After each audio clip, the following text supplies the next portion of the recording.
Oh, Christmas tree, every year it stands tall, perfectly placed, carefully balanced. It only takes one wrong move, one bump, one small mistake, and the whole thing comes crashing down. Tonight, the halls aren't lined with garland. They're lined with concrete walls. And the ornaments? They're flying at 200 miles an hour. This is Talladega, where chaos stacks up like presents under a Christmas tree, where one bad push can wreck the halls and half the field with it. There's no silent night here, no peaceful glow, just roaring engines, trembling hands, and a Christmas tree shaking in the draft. Naughty or nice doesn't matter. Only who survives the storm. Tonight, tradition meets turbulence. And when the green flag waves, the halls won't just be decked, they'll be wrecked. Wreck the Halls, 250, Talladega Superspeedway.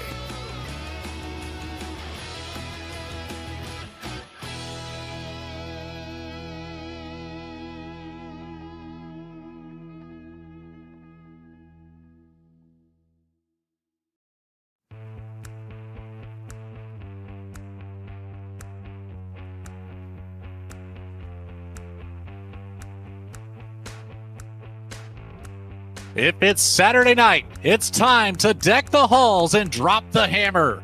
Welcome to the Wreck the Halls 250, brought to you by Black Diamond Designs. I'm Logan Threlkeld, joined by Johnny Rapp here in the Slingshot Racing Media booth. And tonight, we're coming at you live from the legendary Talladega Superspeedway, where the speed is blistering, the packs are tight, and the racing might just shake a few ornaments loose. On a night filled with Christmas lights and holiday cheer, Talladega provides the perfect contrast. Raw horsepower, white-knuckle drafting, and the kind of chaos that keeps fans holding their breath. While families everywhere are gathering around the trees and fireplaces, these drivers are strapping in at one of the most unforgiving tracks in motorsports, chasing glory at nearly 200 miles per hour. Talladega to its loyal faithful is more than just the longest oval in the NASCAR circuit at 2.66 miles. It's a place where speed, spectacle, and superstition all live under the same roof. The massive layout creates pack racing unlike anywhere else, where inches separate triumph from disaster, and where the infamous Big One can strike like a Christmas storm with no warning at all. The story of this place begins with Bill France Sr., who wanted something even bigger than Daytona. He searched along the I-20 corridor, North Carolina, Atlanta, Birmingham, all over the place, until he found an abandoned airfield in Lincoln, Alabama.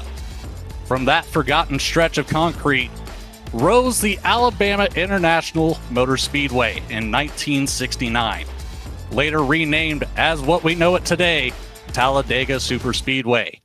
What followed was not just a racetrack, but a legend wrapped in speed and steel. And Talladega's reputation isn't built on horsepower alone. For decades, the track has carried an eerie mystique, stories of curses, strange moments, and things that defy explanation. One of the most chilling came in 1973, when moments after Rookie of the Year Larry Smith tragically lost his life.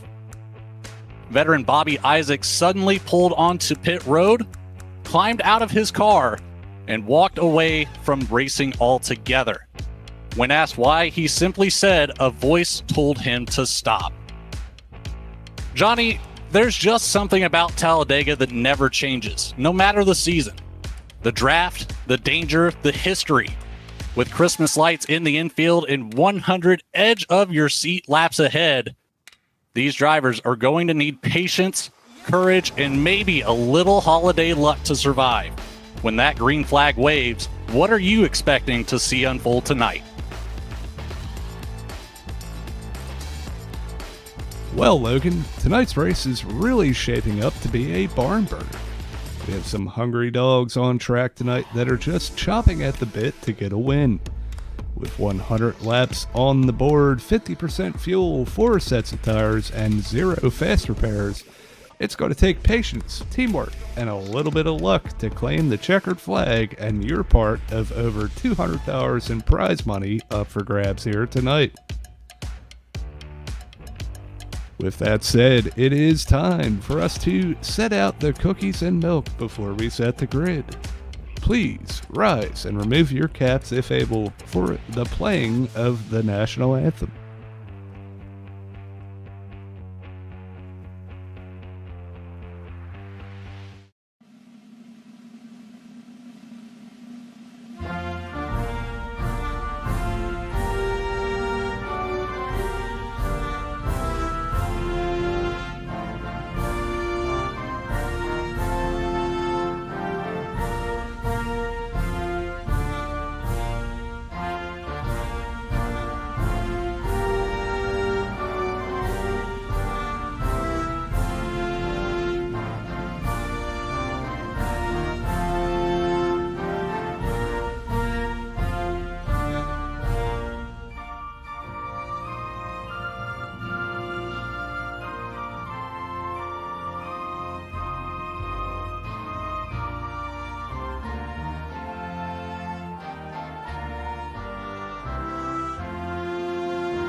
We are back here in Talladega for the Wreck the Halls 250. This is going to be a barn burner. Of course, we've got Aaron Smith and Johnny Rapp both in the booth. Well, while we've got some time here, let's take a look at some of the key points it's going to take to come away with a win here at Talladega. Stories to watch here tonight, risk versus reward. Aaron Smith, we know that you are one of the best whenever it comes to your decision-making on the track. Can you tell us a little bit about what these drivers are going to have to think about throughout this race to come away as a victorious driver? Oh, absolutely. You need to make a lot of choices over the course of these Talladega races, and you need to be right every single time. You can't afford to put a foot wrong, and if you do, it may result in a wreck, it could result in a failed strategy, it could result in a lot of things that result in you losing. So if you're going to see this through tonight, you're going to have to get it right. Finding a friend will be your next best thing to do. You always want to be able to work with somebody, preferably a couple of cars if you can. It's, you know, these next gen draft packages, it's about 3 or 4 cars in a line that can really just dominate a race. You can make runs, you can pass wherever you want if there's an open spot. Now, with that being said, you got to be careful and avoid the big one. That is always a key point at these super speedway races, especially here at Talladega, Daytona, of course, even some of your 2 mile and mile and a half tracks. The big one is always an aspect to pay attention to. And last but not least, it is a very, very long race. 100 laps on the board. It's a little over 250 miles tonight, 260.6, or 266 rather, miles here. So it's going to be a game of patience. And you know, what's the biggest thing that really helps you out when you're on the track, Aaron, to keep your mind right whenever it comes to playing that patience role? Yeah, if you're going to see the end of this race, you're going to have to keep your nose clean. And on top of that, we do need to keep an eye on that fuel window. The fuel cell tonight is roughly 50%, and you're going to have to keep an eye on that fuel mileage if you're going to see it through. I see this race taking about 4 stops under green if we make it that far. And if you're going to make it to the end, you're going to have to get it right. You burn too much fuel, you might not see the finish. So we'll have to see. The long race, it comes to strategy. And exactly like you said, the 50% fuel load, roughly 20 laps is what we're expecting to see. That's not a lot. So it's going to come down to right back to finding a friend. If you can stay in that draft as long as possible, if you're the lead car and you've got friends behind you, you can fall out of line, fall back to the line, and start regaining a little bit of that extra burnt fuel as you are the car cutting that air. It's going to burn up a little bit more than you would expect. Now, our drivers, they have already completed their qualifying, and we're ready to get right into the grid. We're ready here at Talladega for the Wreck the Halls 250. What do you say we get right down to it here as we're lined up on the front stretch, about to roll off? Starting on the pole, it's the 93 of Isaac Wilson next to the 26 of David Giusti. In row number 2, we have the 88 of Cole Fitzpatrick starting out in P3 with the 23 of Michael Wade on the outside. In row number 3, Adam Holston in the 48 will roll off next to the 60 of Evan Janik. In P7, it's the 19 of Robert Probst next to the 5 of Stephen Gill. And last but not least, in the top 10, the 34 of John Ullman next to the 43 of Anthony Lee Abernathy. In row 6, we have Brandon Willard in the number 3 and Raymond Hanneman in the 85. In the row behind that, we have Ryan Bittler in the 9 and Caleb Hunt in the 78. Scott Drost in the 2 car and Harold Tucker the 3rd in the 79. David Moyer in the 47 car, as well as Patrick Harris in the 77. We have Gino Volante in the 35, Brandon T. Nelson in the 33. In 21st, the 22 of Wesley Lynch next to the 21 of Andy Berry.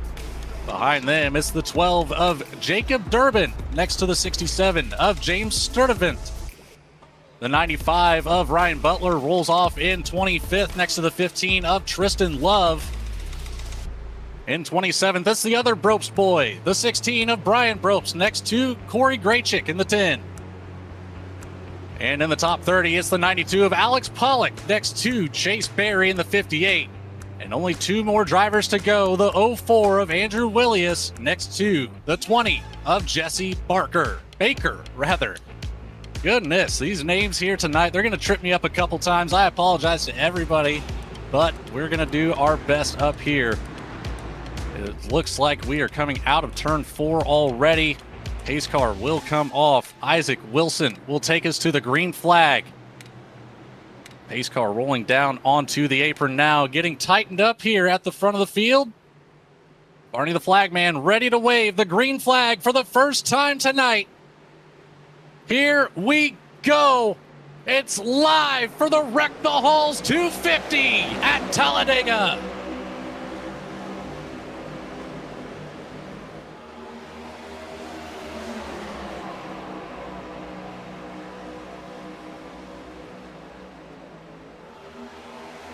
That second row, the 88 Cole Fitzpatrick already getting a little bit low on the apron. Put the left side tires on that double yellow line. Luckily doesn't make anything happen there. That could have been a very early big one if that car got unsettled at the front of the field. But side by side down the back stretch. Here we go, getting up to full song, entering turn 3. And it's that 93 of Isaac Wilson starting to make some headway. A big push now from Cole Fitzpatrick, and they're setting themselves away from that top line already. Yeah, that bottom line's already starting to look pretty good. There is a bit of a sack up on that outside off the initial start. But these guys are going to have to hit the ground running with their fuel saving if they're going to want to see that four-stop strategy all the way through. It's very early to see such a hard charge, but it could still very well pay off if that teamwork comes into effect. And take a look at the top right. We've got that pulse check on our driver, Chase Berry. And see, those instances where the heartbeat might skip a couple times here. Right now, calm, cool, and collected at a solid 75 beats per minute. Nothing to worry about just yet. Working our way still back through turn 3 and 4 now. Not a whole lot of movement up at the front of the pack, and just a lot of side drafting happening right now. It's going to be that pretty well the entire night, as nobody really wants to be at the very front of the field for too long.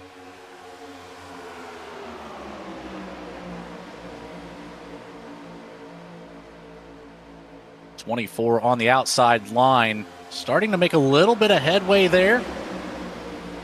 Side by side with the 19. Robert Probst on the inside. A little bit of shuffle as we work our way down the backstretch.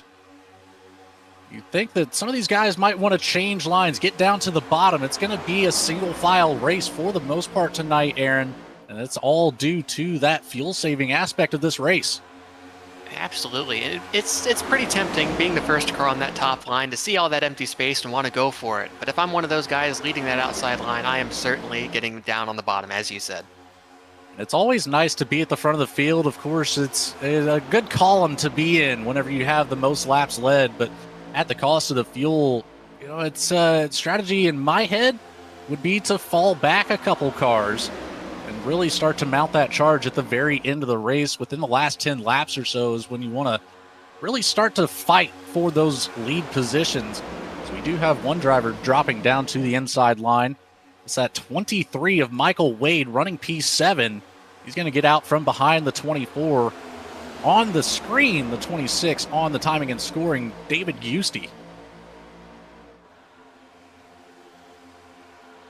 Still side by side there's the 23 now starting to get a run as he moves back up to the top. He's going to side draft his way up to our 4th place spot, but he's going to get held up here next to the 19, Robert Probst. Going to be able to get a little bit there. The 24 comes back up, gives him a little bit of a tap, so that top line now, Aaron, is going to start to reform. And there's that 4 to 5 car pack there that can be extremely dangerous. No, absolutely. Like, you see them flying around the outside right now, and there may even be a third line coming up here in a minute. I see a couple guys sitting back there around the 4th or 5th row where they're 2x2.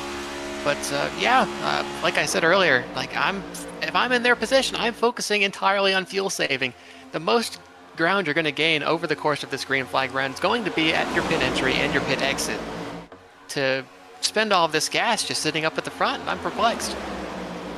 23 gets right back up here, side by side with our race leader, Isaac Wade, and he's going to get the nose ahead. Coming across the line, first lap led for Michael Wade, as he's going to get clear and drop it down to the bottom, abandoning that 26 of David Giusti up on the top. He's got a little bit of help there from behind Evan Janik in the 60 machine, second in line on the top, but not close enough. The 23 jumps back up to the top as we exit turn 2, back down the backstretch, and looking like he might try to play that game of trying to control both top and bottom lines, but I don't know. That's a risky call, and we talked about that risk versus reward. Excessive movement from line to line could very well end up in the big one. So 2 of our key story points there could, very well happen together at the same time. A lot of shuffling happening in the middle of the pack. We're nearly 3 wide back here. Around the 77 machine of Patrick Harris. A little bit further back, we were temporarily 3 wide with the 9, the 33, and the 22. Sparks flying as we work through turns 1 and 2. The downforce on these cars keeping them extremely low. And it's, speaking of low, there goes Michael Wade down to the bottom of the track. Apologize, not Michael Wade. Isaac Wilson, the 93, our previous leader here, will fall way back in the field, now running in P12. Looks like it might have been a little bit of a shot to the rear end. Take it back here on a Slingshot replay. Have a look at what happened to our previous leader. Here it is, the 88 of Cole Fitzpatrick, all over the back bumper. And yeah, it looks like just a little bit of an offset push. They both went down onto the apron momentarily. Fitzpatrick was able to collect it back up and back onto the racing surface. Didn't really lose his spot. He does fall back a couple positions now, as he's running in the 5th, 6th spot side by side with the 95 on the outside. There goes the 60 now dropping down. Evan Janik is going to fall back into the pack, pick up the draft, and focus on that fuel saving. They're stacking up hard there toward the end of the field. And last time around, he got lucky. Like you don't usually get let back in the line here at Talladega, especially with a car that drafts like this. If you lose that pack and get sidetracked by somebody trying to make up ground, you could very easily lose the back 10 cars of the draft for the rest of the race. I don't know if that's the risk I'd want to take as someone sitting there on that inside, but they were courteous, and hopefully they'll be able to pay it forward later. Speaking of losing that draft, the Janik machine, the 60 that came down to the apron there on the backstretch, he wasn't able to slide back up like you just mentioned, and he's going to fall all the way back to the 30th position, and he is outside of the draft bubble from the 79 of Harold Tucker. So Janik will have to be very careful here, as he's going to burn up just as much fuel as if he was at the front of the field. So this call to drop down and fall back, not looking like it's going to pay off at the current moment, but the checkups can help. As you can see with that blimp view, he is making some ground now on the 79. It looks like we're looking to get pretty well single file here. Just a few cars still remaining on the top side. Looks like it's the 33 machine, the 77 working together with the 15 behind. And behind Tristan Love, the 95 still of Ryan Butler. Now they're side by side, about the 5th or 6th row back on the inside. This could still work. Right behind them, the 20 drops down to the bottom. Jesse Baker looking to pick up the draft of that 16 machine. I like what I'm seeing in that second pack. They're starting to come together. They're starting to do what they need to do to stay in line and keep that air flowing over their cars. I think they'll be able to get that run going, get back up to them if they can stay nose to tail, but it'll be interesting to see how they play out here. The 92 of Alex Pollock running the front of this second pack here. Followed up by David Moyer, Gino Volante, Anthony Abernathy, Brandon Willard, Chase Berry, Andrew Willius, Harold Tucker, and Evan Janik bringing up the back of it. James Sturdivant, Scott Drost, they're both having some issues here. They are way back on the field now, running 31st and 32nd.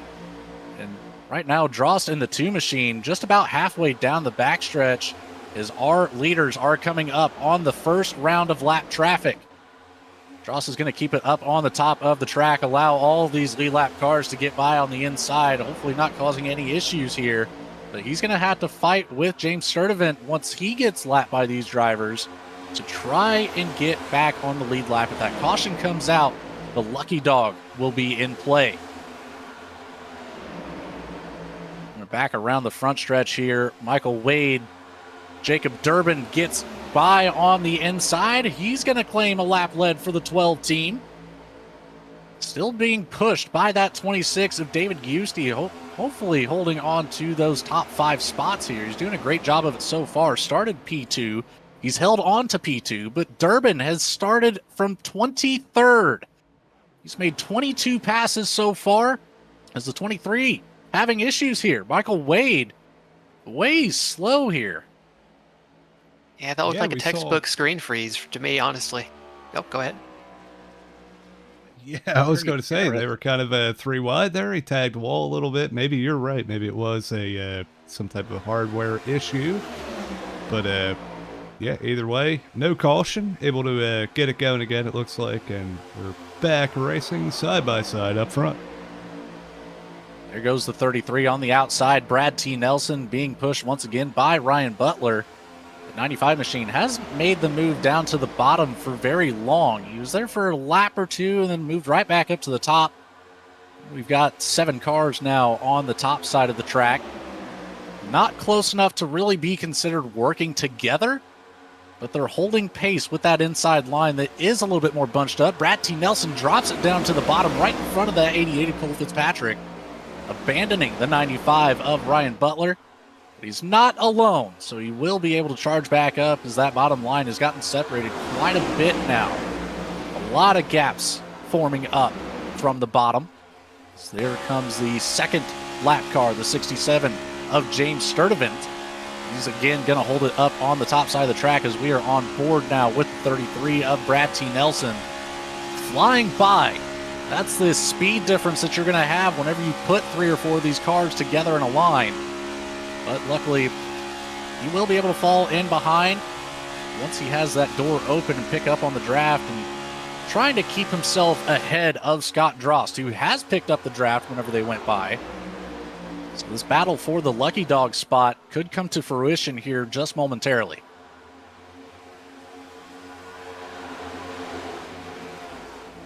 You see there, Sturdivant stuck between the two groups.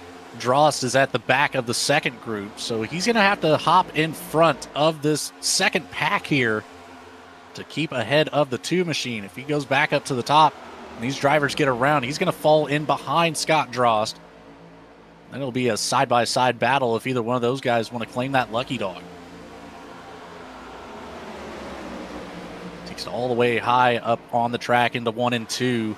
There goes the two of Drost right on by on the inside, and this pack has so much speed. I don't know if Sturdivant's going to be able to drop down in time to pick up the draft. It does not look like it. He's already got a couple bus links put on him coming down the backstretch.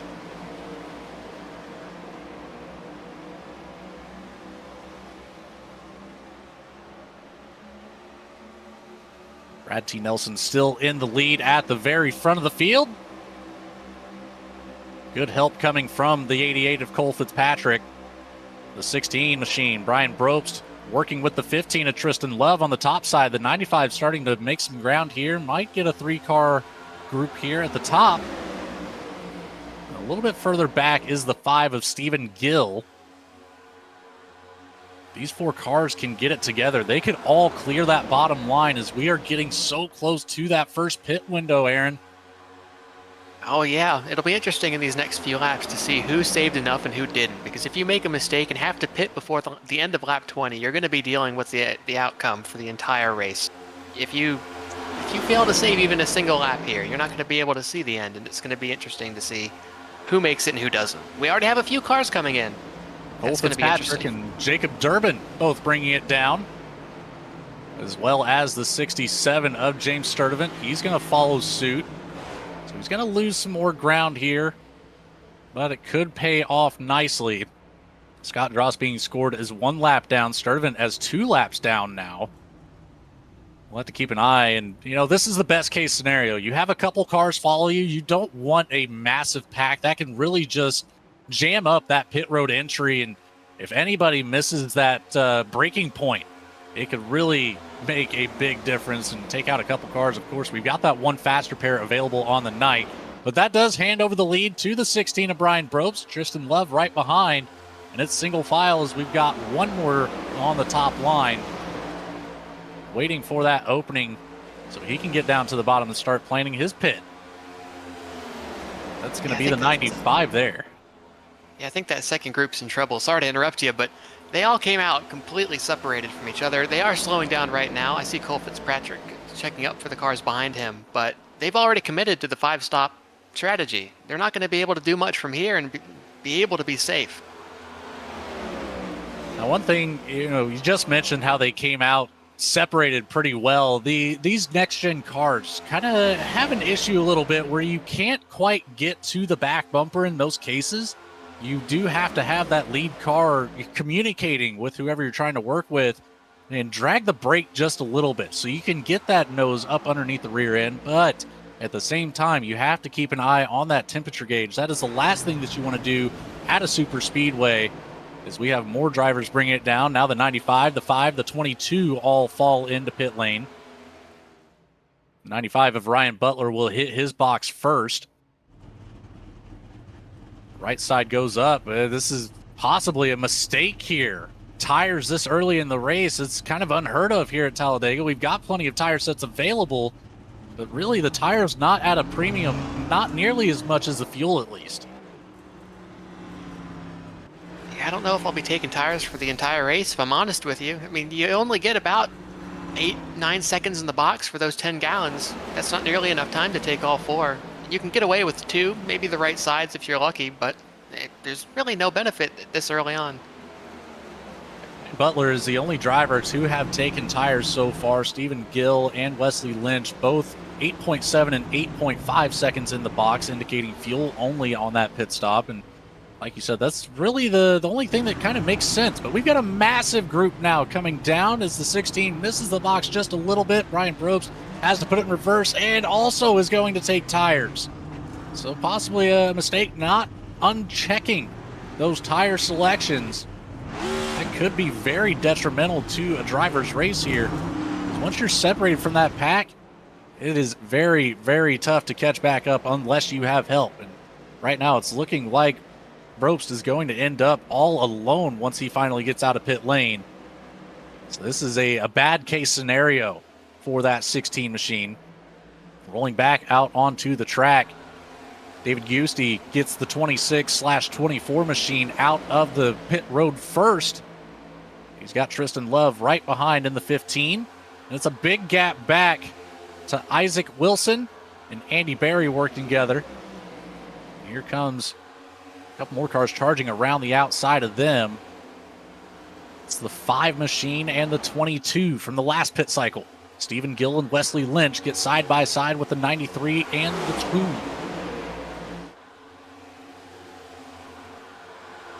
We've just had our latest group of cars come out of the pits here. They might be able to get up to speed by the time this pack comes around, but as it stands right now, these are the only 4 cars that can make it on the 20-lap 4-stop strategy.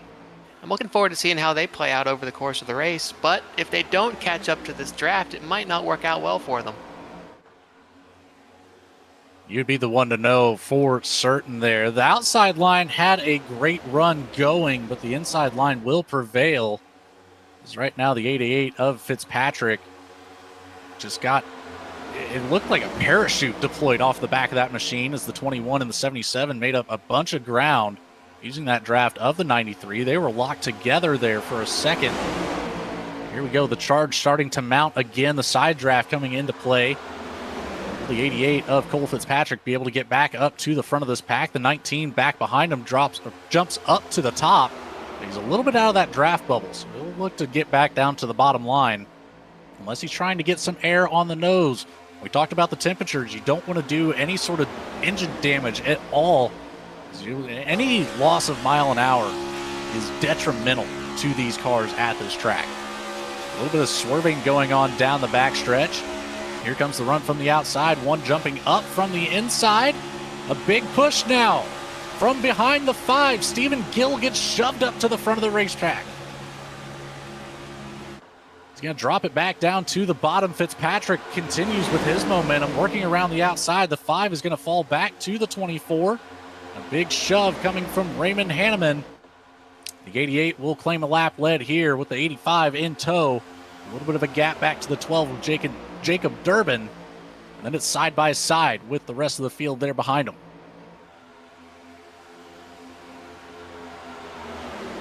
Look at how locked together those two leaders are. That's what you want here at the Super Speedway. And whenever you're in the corner, Aaron, I know we talk about, well, at least I talk about how great of a driver you are. The idea of sticking the nose out just a little bit to catch some air on that front bumper, shoving it through the radiator and keeping these engines cool. Oh, big wiggle. Able to collect it back up. My goodness, that was almost the big one there. Right at the front of the field, the 43 of Anthony Lee Abernathy got upset by the 19, and he's going to take it up to the top of the track. He's made contact with the wall, and I just heard it. Actually, the screen froze up on Abernathy there. He's calling it over the race comms now, Aaron. Another technical issue for another driver. You hate to see it, but I've heard a little bit about Talladega having these issues after the latest build. I'd hate to see that have any merit, but it seems like we're seeing a bit of an argument in favor of that right now. Back up at the front, Cole Fitzpatrick in control. Raymond Hanneman still was locked up underneath the bumper coming down the backstretch. Gives a little bit of room as they enter turn 3. But right behind them, it looks like the 12 and the 5. They might have a chance to mount a run if either one of them want to take a look to the outside. As the 5 kind of hits the apron there, bobbles up just a little bit. But good, clean racing so far here, starting lap 25, a quarter of the way through this race. It's going by in a flash. 75 laps will remain this time at the stripe. Strategy has already been in effect. We've got some of these drivers on the 5 stop. Some of these drivers might try to stretch it to the 4. really is going to come down to where you're at in the field. This entire first pack now single file. This is what we're looking for here on the Super Speedway Racing if you want to save fuel. It is all about staying tucked up right behind the car in front and maximizing the draft as much as possible, as long as possible. That will be the key to stretching that 18 to 20 lap fuel run, maybe just 1.5 laps more. I'm still keeping my eye on the pack back here with Adam Holston pushing the 9. He was the car that led the pack of 4 down to the pits in the end of lap 20. And that's the group that I thought would be able to make it for 4 stops at the end. But they've had to push harder to keep up with the main pack, so there may be a bit of a deficit there. Like I said, it'll be interesting to see. As it runs right now, our top 14 in Group 1. And like you just mentioned, the 9 of Ryan Bittler running in the 15th spot. He's going to lead that second pack. And then it falls all the way back to, it looks like, Andrew Willius in the 04 behind the 79 of Harold Tucker will be the end of the second pack. And it's a little bit further back to Corey Graychick running in the lead of the third pack here with Ryan Butler, Brandon Willard. And it looks like we've got a lap car mixed in with them there. The 3, I believe, is who that is. Yeah, that's Brandon Willard there bringing up the back of that pack. Can't quite catch the number of the lap traffic working with group number 3. And that is a big gap back to Brad T. Nelson being scored 1 lap down. He's behind the 34 right now. So he's up here with that first pack of the race here. So he's in a good spot. Can't be unhappy with it. If that caution was to fly, the 33 would be our lucky dog recipient. Scott Drost, he is in the lead. There's the other car I couldn't find. The 2 of Scott Drost is in the lead of that third pack that's been distinguished.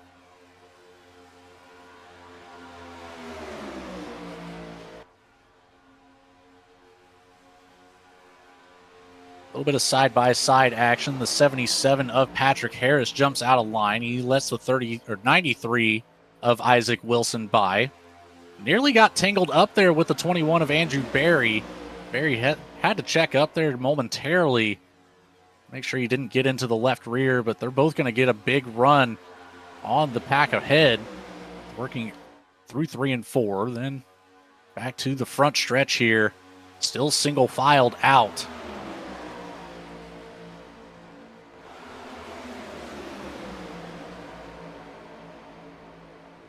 Cole Fitzpatrick in the 88 still has control of our first pack and, of course, the lead of the race. What do you say we send it to a quick commercial break before we start getting into this second pit cycle? Have a quick word from our sponsors to keep the lights on. We'll be right back here at Talladega with the Wreck the Halls 250. Stop racing in a default scheme. It's time to look like a pro. At Black Diamond Designs, we specialize in high-performance iRacing NASCAR paint schemes that demand attention. From clean and classic to bold and aggressive, we bring your vision to life for just $15 to $30. Find us on Facebook, Twitter, and Instagram. Just search Black Diamond Designs. Your car, your brand, your win. Black Diamond Designs.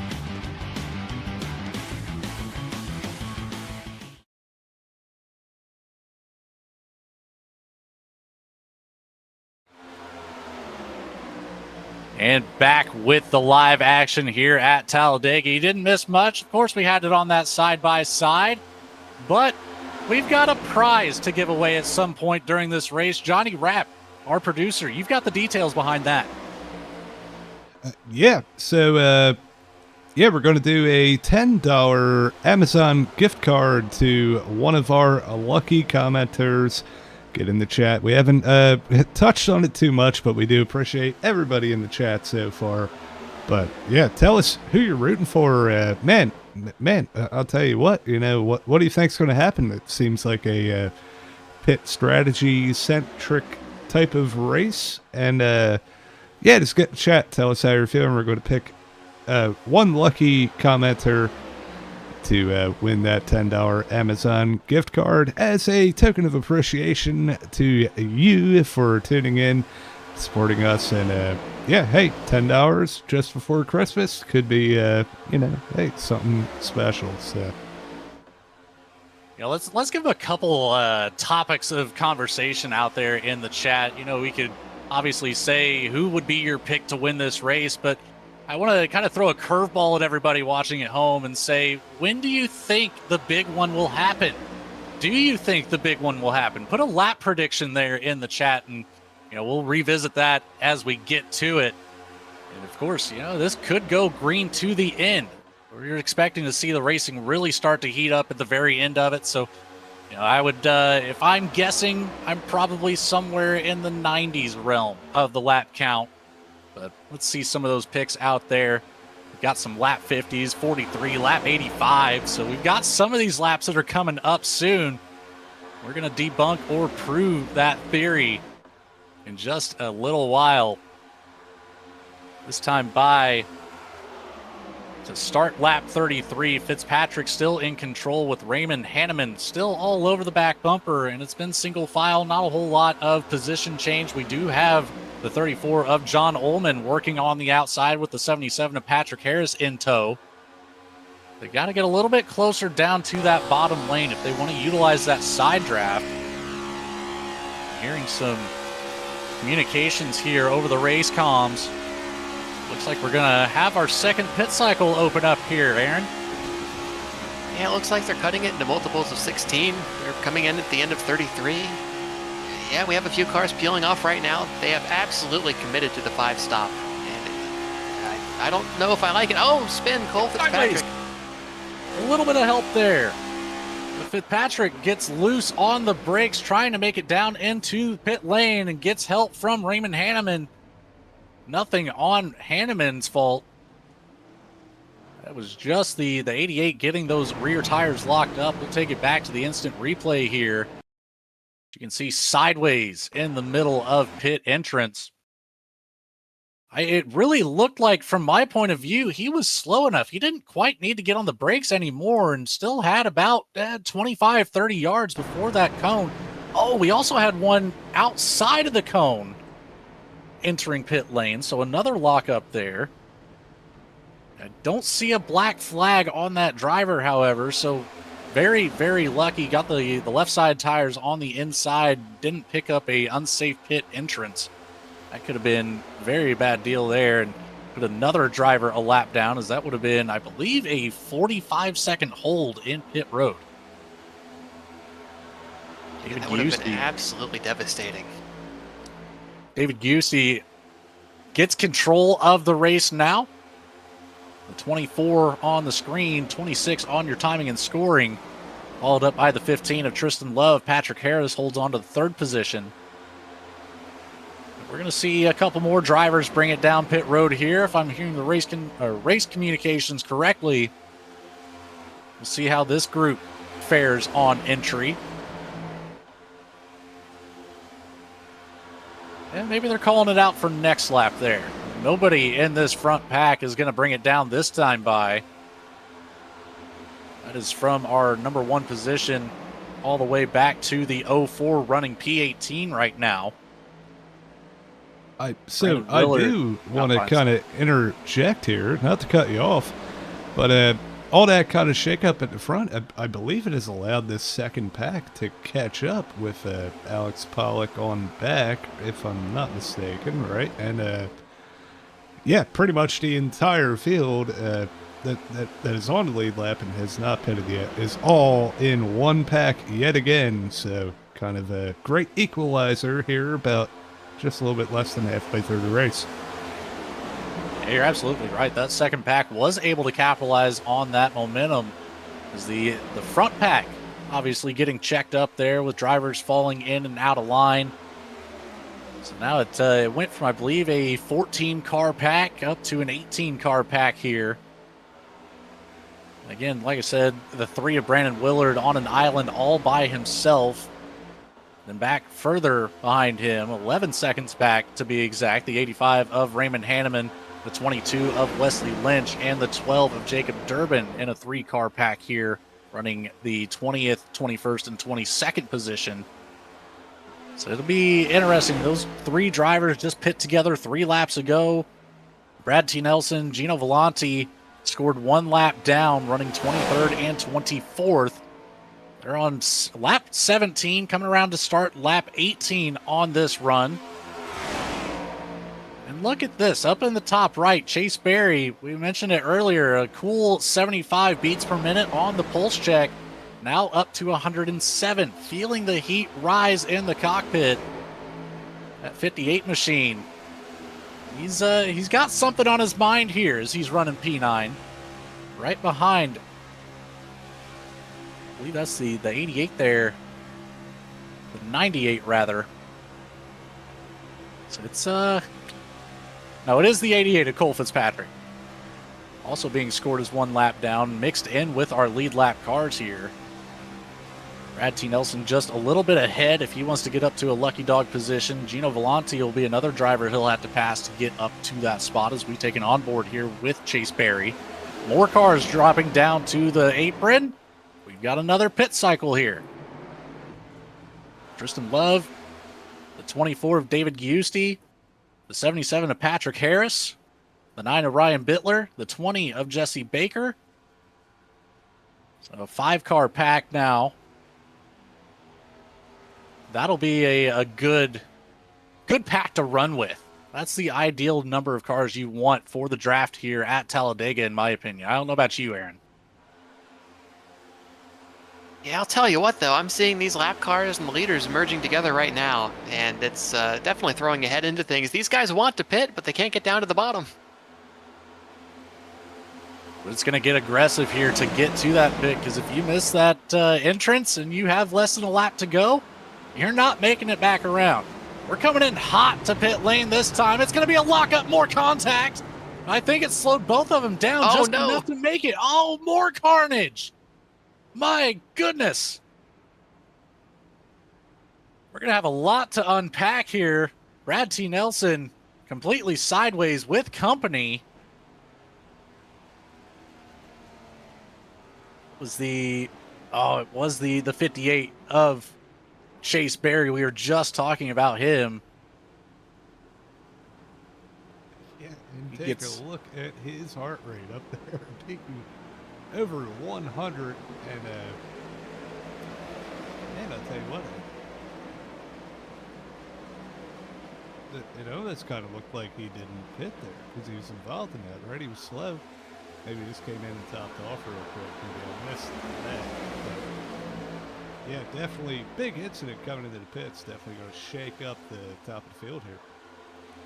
Well, I took it back on my side of things there, Johnny, and actually that hit from Brad T. Nelson just did a perfect 360 of Chase Berry, and he was able to drive it right into his pit stall with no problem. So he lost very, very minimal time. He did end up taking left side tires while topping off on the fuel, and that's a strategy that can be really, really good here.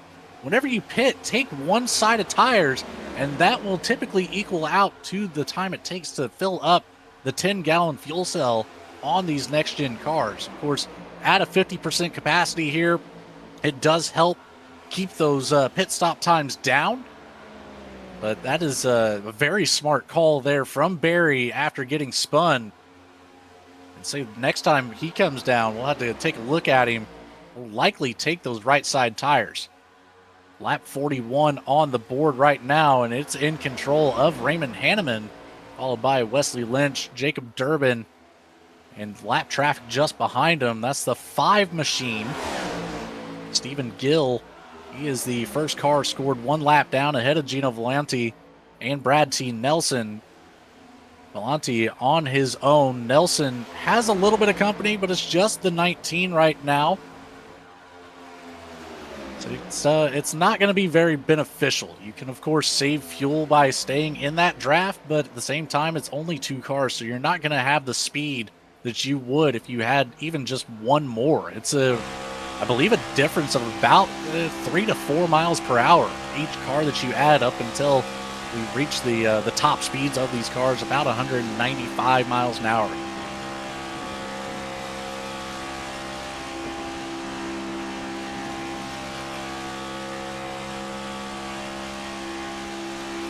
Yeah, we'll see it on board here with Robert Probst here in the 20th position. Maybe not too accurate right now, as I believe he is catching a car with no drift. But you can see just having one car behind you with, I believe, the 10 plus miles per hour throughout the corner, and he's catching Caleb Hunt in a hurry. So add another one to that group, and it's only going to benefit you as you work your way around. Again, we're not even to the halfway point of this race. Of course, caution free so far, but you know, the movement here, trying to get down to that bottom lane to make that pit cycle, you never know when something might happen. Of course, we've had the contact on pit road entry, so we're going to work around that 78 machine on the outside. Caleb Hunt will be able to fall in line. He'll be able to catch that draft off the back of the 2. Scott Drost running the back of this pack here. 2 laps down for him, however. 78 picks up the draft. He's going to hold on to the lead lap for now. Back up at the front, Raymond Hanneman, Wesley Lynch, Jacob Durbin. They've picked up, I believe, another car for help here. It is the 3 machine of Brandon Willard, who's fallen in behind the 5 of Stephen Gill. So those 2 drivers both scored 1 lap down. They'll be looking to get back on the lead lap if that caution flies with that lucky dog recipient. So far, so good. It's looking unlikely until the very end. As long as these drivers keep it single filed out, we shouldn't have any problems theoretically. This middle pack here consisting of, at the very front, David Giusti, Jesse Baker, Andy Berry, the first 3 cars in line. It goes all the way back to that 77 machine. Patrick Harris currently running 17th. And we've got our second distinct group being led by the 19 of Robert Probst. And that goes back just a couple cars here to the 78 of Caleb Hunt.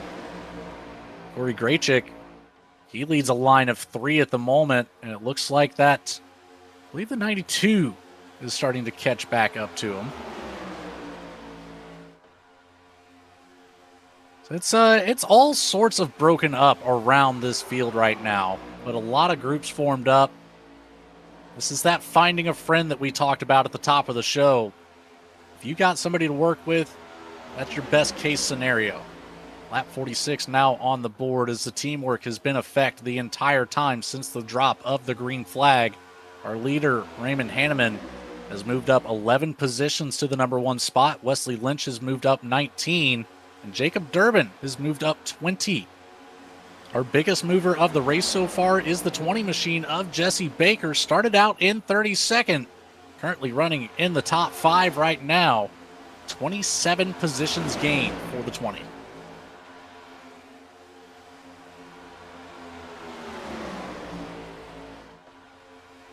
"13 laps completed on this stint for our top 3. And it drops. We've got a 5-lap advantage for Giusti, Baker, and company. Even 5 to 7 lap advantage for the company. So a lot of mixed strategies out here in the field. Aaron, what are your thoughts on, you know, whether or not it be the 4-stop or the 5-stop that could really be the biggest choice here to really go with and have the most success with? Yeah, the guys who've been pitting every 20 laps have been able to stay in touch with that second pack. Unfortunately, Robert Probst was unable to get to his box on his own power. He ran out of fuel shortly before the pit entry and had to roll all the way through to get to it. But the guys who are left up in this second pack they have what it takes to see it through. And I have confidence that those 3 or 4 drivers who are left will be able to make use of that strategy. But the one issue that I'm seeing right now is just how slow this second pack is going. They are catching the first pack but there is a potential that these guys in this pack will be able to save enough to get back on that strategy. See a lot of call-outs there in the chat trying to look for some specific drivers. We're trying to get through and get everybody a little bit of screen time here. Got a couple requests for Durbin, the 12, or Graychick in the 10. We got a request to see the last pack in the field. We'll bounce around here as we're single-filed out. Take a look at where some of your favorite drivers are running. Try to get a look at some of these paint schemes. I know a lot of guys were showing it off in the Discord channel. A lot of Christmas paint schemes out there. We'd love to see that. Of course, Wreck the Halls 250 tonight. It is only fitting to throw a couple Santa Claus or a couple elves out there on the racetrack. See a snowman there on the side of the 22 machine. The current moment, Aaron, is there any paint scheme that you're kind of favoring out there? I know there was one that I saw. I'm going to try to find it here, but it was quite funny in my opinion. I'm going to try to find out who that was while you might point out yours. I'm taking a look at that 04 car of Andrew Williams. The yellow car with the word truck written all over it. It's fantastic. Just one. Goodness, let's see if I can find who posted it. Actually, this is you and your it was quite yellow comical. Cars, Eric. Come on now. I'll tell you what, it adds some horsepower. Well, it certainly looks like it has. He's running in 14th now. Start at 31st. Moving way up through the field in that yellow car. Taking some shades from Aaron Smith there. Just maybe the wrong number on it, but yeah, solid run from Andrew here tonight so far.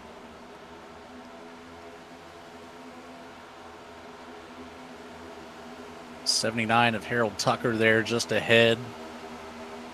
These two drivers running in the 13 and the 14th position. The 60 of Evan Janik just in front. Almost a shot to the back bumper of Janik. A little bit of a checkup there from the 79. You don't want to do any damage to that front bumper. Any bit of aero damage can really hinder the speed that these race cars get, even in the draft. I'm still looking for that paint scheme that I had in mind. I almost want to say it might have been the 5 of Stephen Gill. You get a quick look at that car. Yeah, that's it. There it is. The yellow snow Merry Christmas on the side. Yeah, I saw him post that earlier. That was hilarious. We're going to get right around a couple cars that are bringing it down pit road. Looks like Wesley Lynch.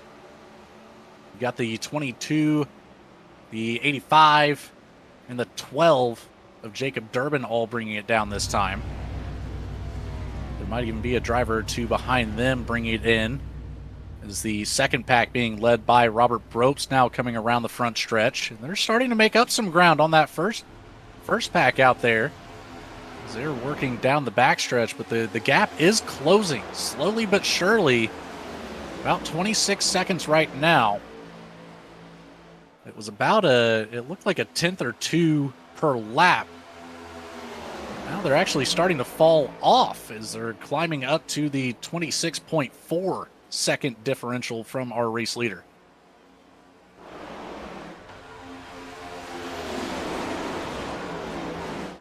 Oh, nearly an incident with the front pack. The 24 of Giusti got to the inside of the car ahead of him. It was the 5 of Stephen Gill. Nearly took the nose off of Giusti's vehicle. That was a very close call as we were just entering turn 1. And again, a lot of race cars behind that could have been piled into it. Great job by those two drivers to keep it separated just enough to keep it straight on the track. You can see the gap that's formed up behind Giusti. Jesse Baker was able to check up just enough to not get involved with it at all and make the situation worse. But Giusti Baker on lap 15 of this run.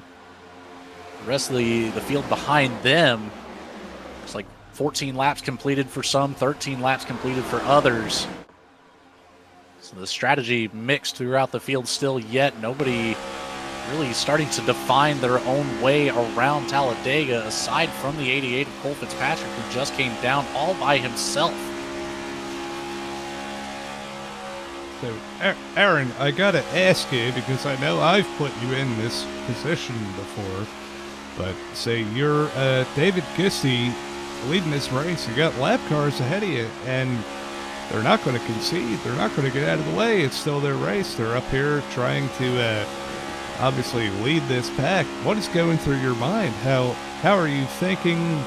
Is it a, do you want to get by these guys and put them behind you, or do you just kind of ride behind right now like David is doing? Tell us just exactly what goes through a driver's mind when you get in this situation. Yeah, if I'm in David's position, I am loving every bit of draft they're giving us. They're up on pace here, so they're not holding anybody up. They're not being slow. They're holding their lines and leading the pack well, so they aren't in the way. That's the quality that I'm looking for as a leader sitting behind lap cars at Talladega Superspeedway. But hopefully they'll be able to make use of it and get some extra mileage out of it.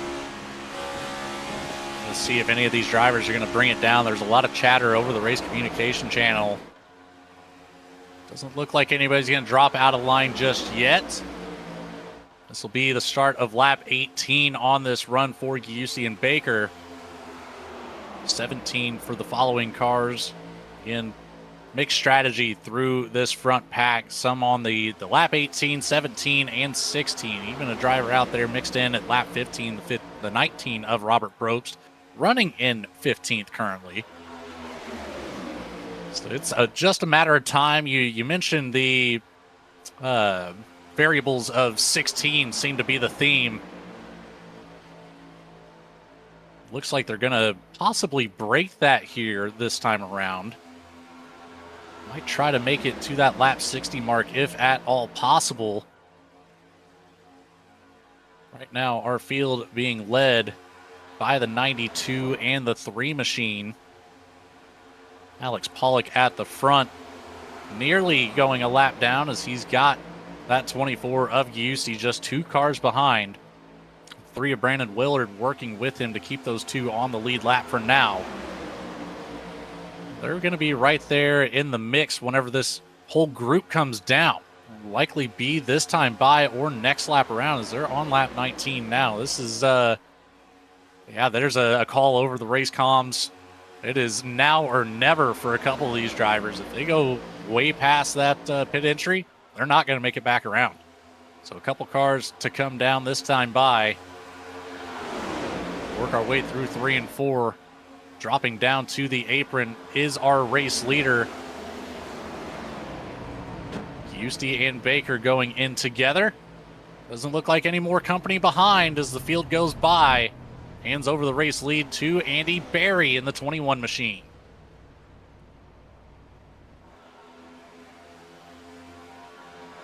Isaac Wilson back up towards the front in the 93. 48 of Adam Holston just behind, holding on to the 3rd spot now. I would say this group will have to come down all together this time. Keep an eye on them as they go through turns 3 and 4, staying to the bottom of the track. Again, not wanting to work around those lap cars just ahead of them. And only one falling off of the tail of the pack here. As Tristan Love in the 15 pitting all by himself. That's going to be detrimental on the draft aspect. Comes in from P10. We'll see where he cycles out after his pit stop is complete. Working back out to the track was the 19 in company. Patrick Harris just up the road, but he should be able to get up to speed. Keep up with the 9 as they're both entering now the back stretch. David Moyer now coming out of that pit exit cone. Cole Fitzpatrick has found himself on an island all by himself. Back up towards the front. Who's going to come down this time? It's a lot of them. Here we go. Adam Holston takes over the lead. Andrew Berry, a big block up there from that Berry machine. 21 slides it down into pit road, but gets it under speed. Does not pick up that black flag. Almost contact there between the 21 and the 16. It looked like Gross might have slid through the box just a little bit again. Barry will be the first one out of his box in the 58. This pack should be able to stay together as they come out of pit road, picking up speed on the apron. Let's take a look here at where that second group is. Well, it doesn't look like it's quite defined yet, but we do have Jesse Baker in the 20, the 15 of Tristan Love, and the 24 of David Giusti, all working together as they will be up to speed here and catch up with the group that's now working their way back onto the track. Adam Holston brings it down this time by from the race lead. Harold Tucker follows. Andrew Willius in the 04 will also hit pit road with those two. Evan Janik now has the race lead. So he is on the first lap here out of the pits in the 60, tucked up behind that 92. Alex Pollock leading the group, but in 23rd position, one lap down behind the 3 of Brandon Willard. So he gets by as Willard is on pit road now. Moving up the racetrack to get around here, the 67 on the bottom. James Sturdivant would look to get back up underneath this rear wing of the Barry 58 car. Doesn't look like he's going to catch that draft bubble easily, but just as I say that, kind of picks up a little bit of ground, but as they enter turn 3, he loses it just as fast as he was gaining on it. 67 is going to lose that draft and being scored 5 laps down right now. That's not a good case scenario for him.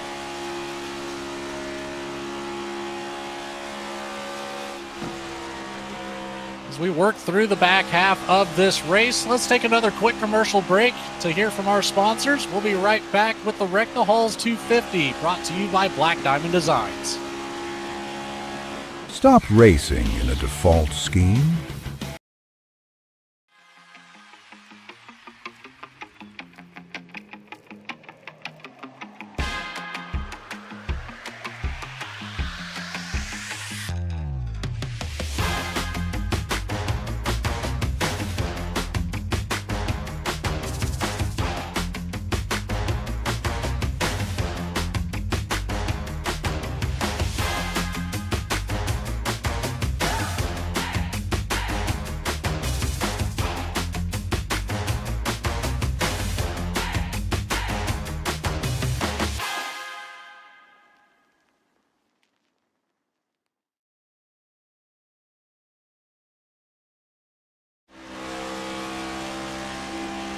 And back to the live action here at Talladega.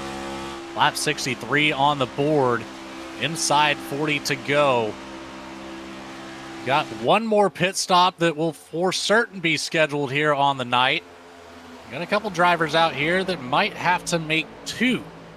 Those drivers are scored as 1 lap down at the current moment. It starts with Cole Fitzpatrick, Corey Graychick, Stephen Gill, Ryan Butler, all on 10 laps old for this stint. James Sturdivant on lap 13 of his stint. Then up ahead just a little bit, the 85 of Raymond Hanneman, the 22 of Wesley Lynch, and the 12 of Jacob Durbin all just crossed over to start lap 13 of their stint. So those drivers will likely have to make at least one more, but I'm going to say probably 2. What's your analysis there on that one, Aaron? Honestly, I've completely lost the script as far as fuel strategy is concerned. I see those 3 guys who came in on lap 60, or not lap 60, excuse me. Shoot, I've honestly lost my train of thought. This is so exciting. That it is. The race continues under green flag conditions. I believe it was lap 50 there for Hanneman, Lynch, and Durbin.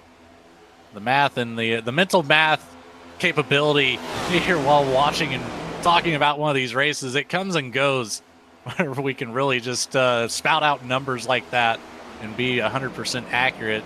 Looks like probably lap 51 for those drivers. So keeping in mind the about 20 lap fuel run, I think that Hanneman, Lynch, and Durbin will be bringing it in right around lap 71 to 72. And then, of course, that puts them at about lap 90 before they're running out of fuel again. So it's, I don't know, the call for that strategy, it had a potential to play out in their favor, but it's very, very hard. You see live BPM up there in the top right is hilarious. That it is. It's very nice to be able to track how some of these drivers are, reacting to certain situations that they're put in. We saw Barry start the race at just a measly 75 beats per minute. He jumped up to well over 100. I think it got up to about 108, 109 momentarily while he was mixed up in some action. We finally have some side-by-side racing starting to form up. Here we go with a massive run on the outside. It's being led by the 88 of Fitzpatrick. And it's a big push from behind as Raymond Hanneman gets ahead of the 32 machine. He takes over the race lead, although second in line. This is the 22 of Wesley Lynch, the 12 of Jacob Durbin just behind. Some lap traffic mixed in with this group. And there goes the 04, stuck on the outside with no help.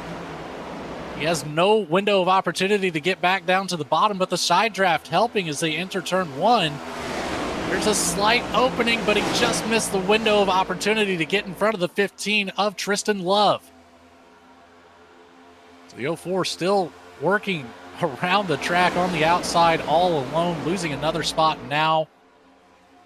He finally has a gap to slide into as Corey Graychick gets by.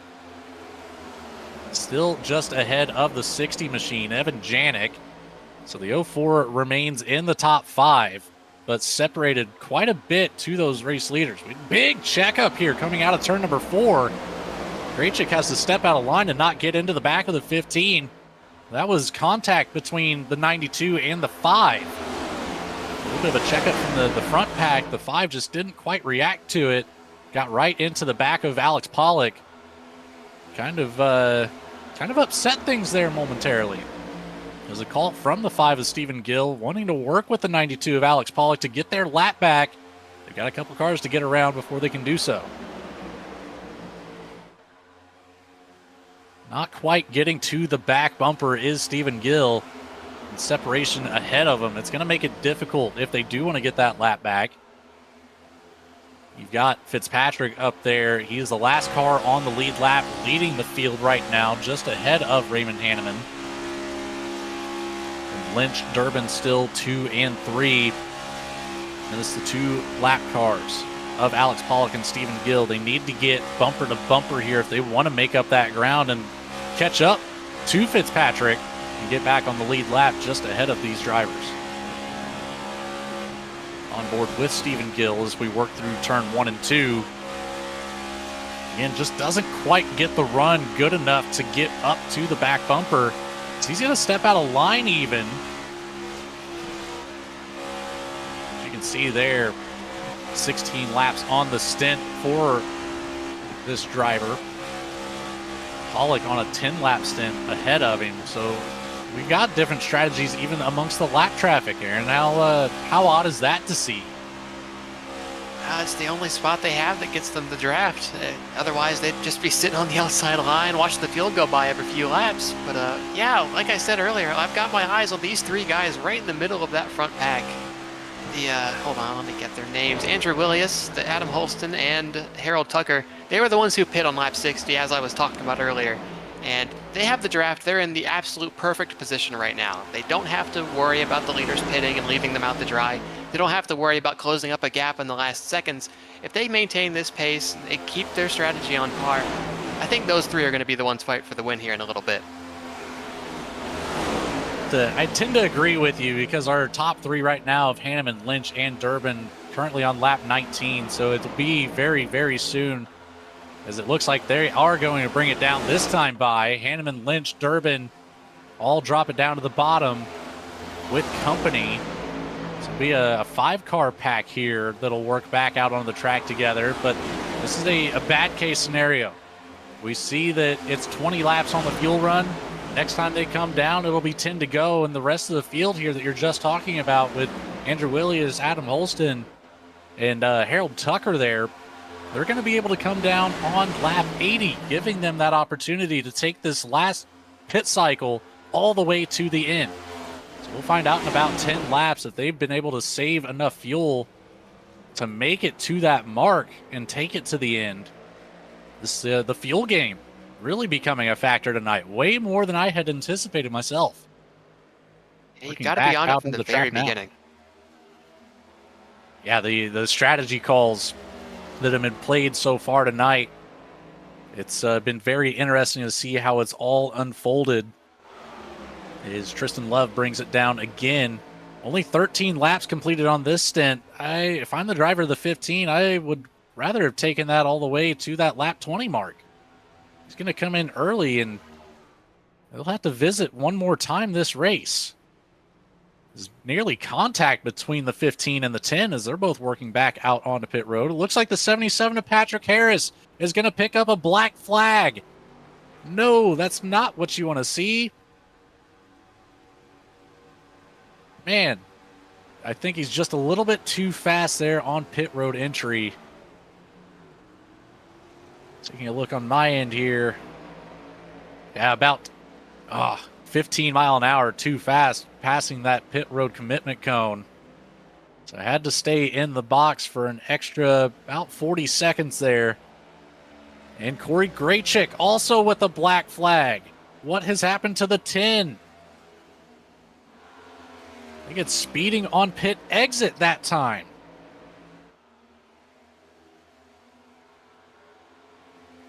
Just barely touched over that 55 mile an hour limit down pit road, hit 57 momentarily.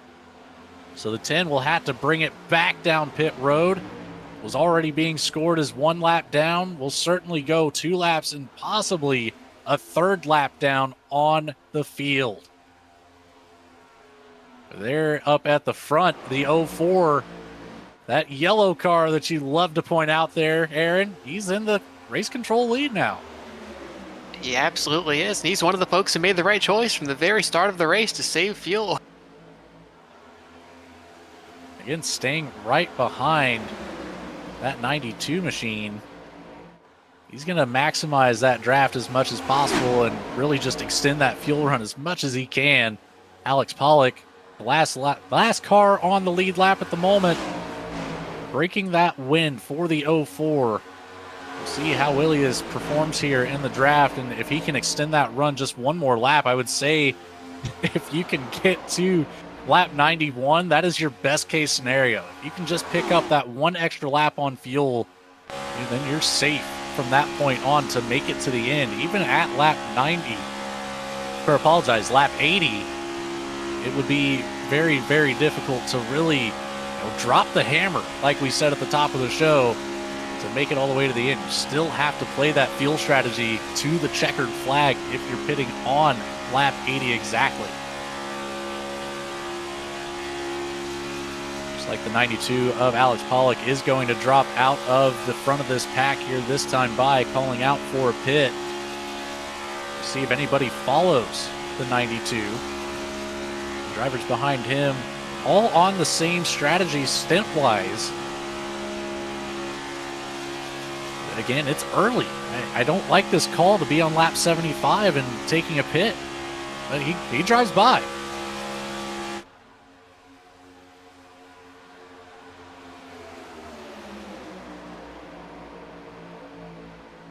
Adam Holston, Harold Tucker holding on to the 2nd and 3rd position. Evan Janik, Andy Berry running in the top 5. Isaac Wilson, Chase Berry, Jesse Baker, David Giusti, John Ullman, and Brian Brobst in this front pack. A little bit of lap traffic mixed in there. Then on the other side of the track, it's Caleb Hunt working with some lap traffic as well. The 10 getting very loose behind him. Nearly got into the right rear as he is all over that back bumper right now. 33 just ahead of these two. It's Brad T. Nelson calling over the radio. He's going to bring it down this time.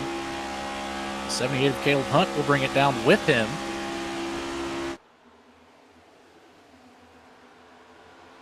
And further on back is the 15 of Tristan Love leading the next pack, with the 88 of Fitzpatrick behind. And this is the 22 of Lynch running in P14. Raymond Hanneman, Jacob Durbin in 16th. Looks like the 5 just behind him of Stephen Gill.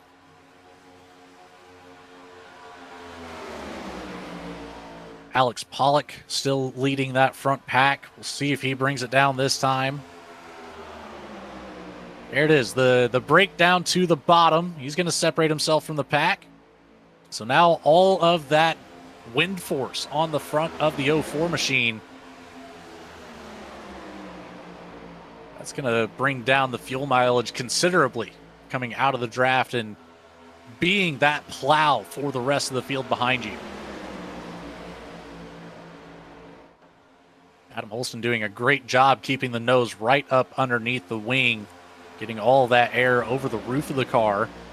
Oh, the 19 down to the bottom. Robert Brobst upset. Not too sure what happened there. Looked like an offset push there, Aaron.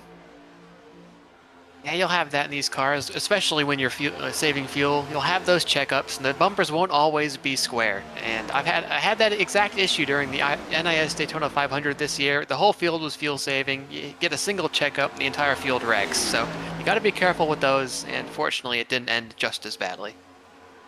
It's exactly what it was. The 88 of Fitzpatrick.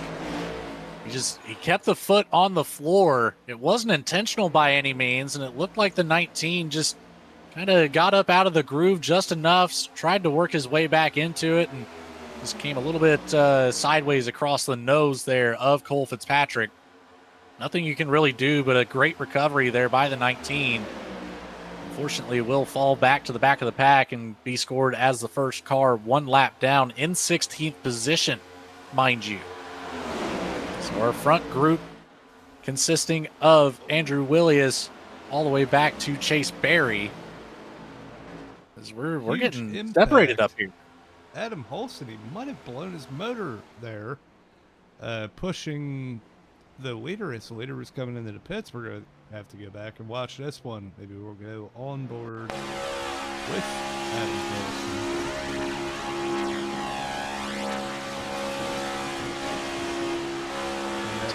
Listen. Yeah. Yep. Oh, Yeah, that's exactly what happened. Too hard. Yeah. Holston continues to roll down on the apron. He's all the way down to the wall, so he's safe and sound. The yellow will not fly for that. Well off the racing surface, keeps it green on the racetrack. Harold Tucker now has control of the lead as Andrew Willius brings it down pit road. Tucker, a late call to bring it down. But he does a great job of slowing down to that pit road speed limit. So our top 3 of Tucker. Isaac Wilson now in P2 as he gets around Andrew Willius, hitting his box first.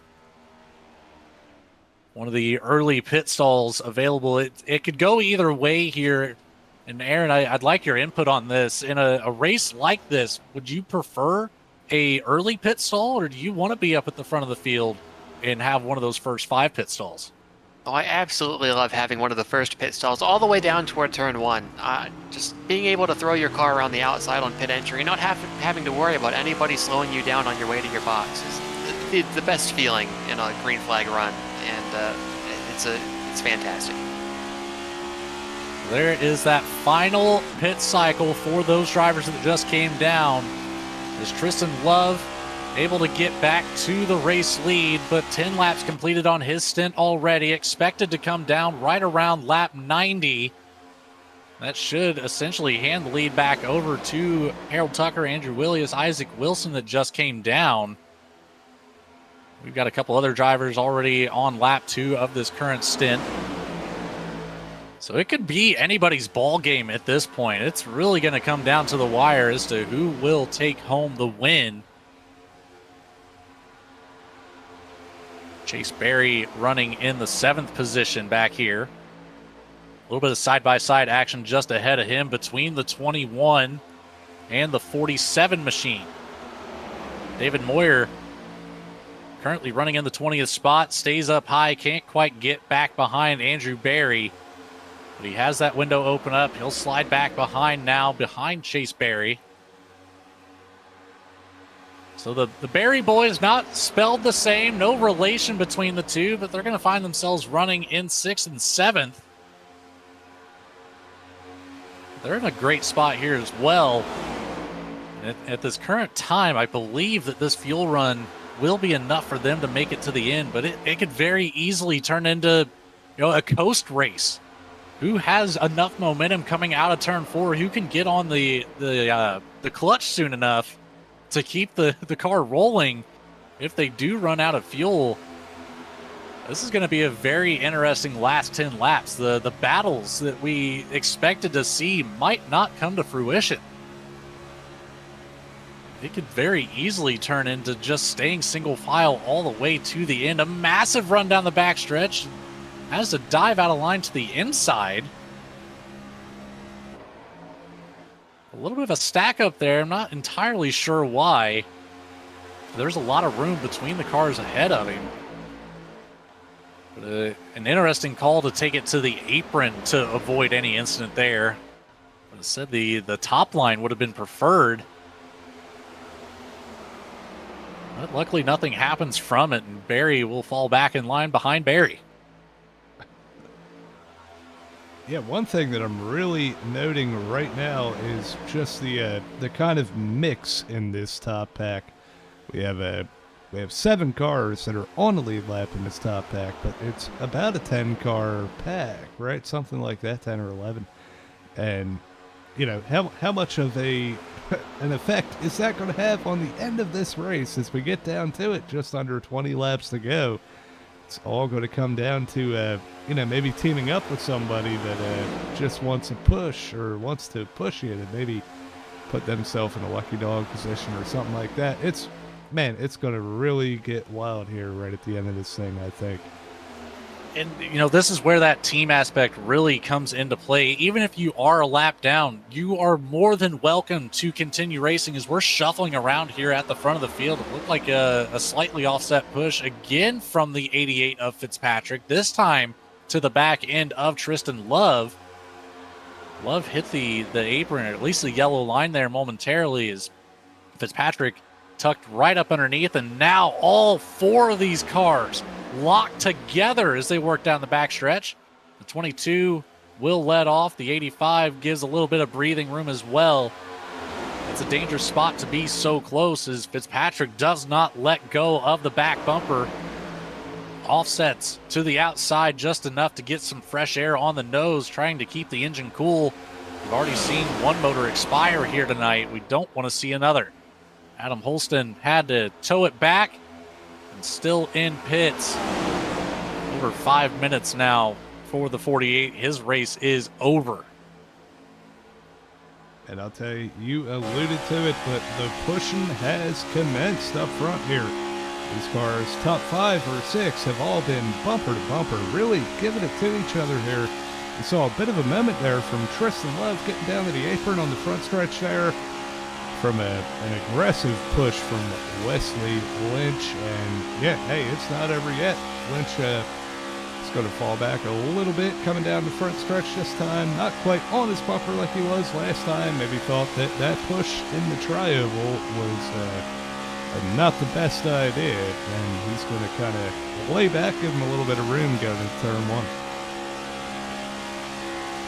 If I'm the driver of the 15 right now, Tristan Love, I would be all over race comms saying, hey, get off of my back bumper in the corners. We don't need to be that tight. It's upsetting the car, and it's getting very, very loose. As a shot from behind, the 85 really starting to push that 22 of Wesley Lynch. I think he's looking for Lynch to try to work around the outside here of Fitzpatrick. Side by side behind them with the 5 and the 12. Jacob Durbin holding it down on the bottom. Stephen Gill trying to get the side draft. Again, Gill scored his 1 lap down, but the only driver ahead of him is Cole Fitzpatrick. So he's looking to battle back up and take away that lucky dog position if it does come out. I don't want to say the color. I know it's your favorite color, Aaron, but I'm going to avoid saying at this point, as we have been green from the very start all the way up here to lap 88, as we have 13 laps to go in the Wreck the Halls 250. It's been a great one so far. The teamwork on display perfectly. I like that you point that out there, Johnny. The bumping here is starting to really get aggressive. It's the perfect time to do so.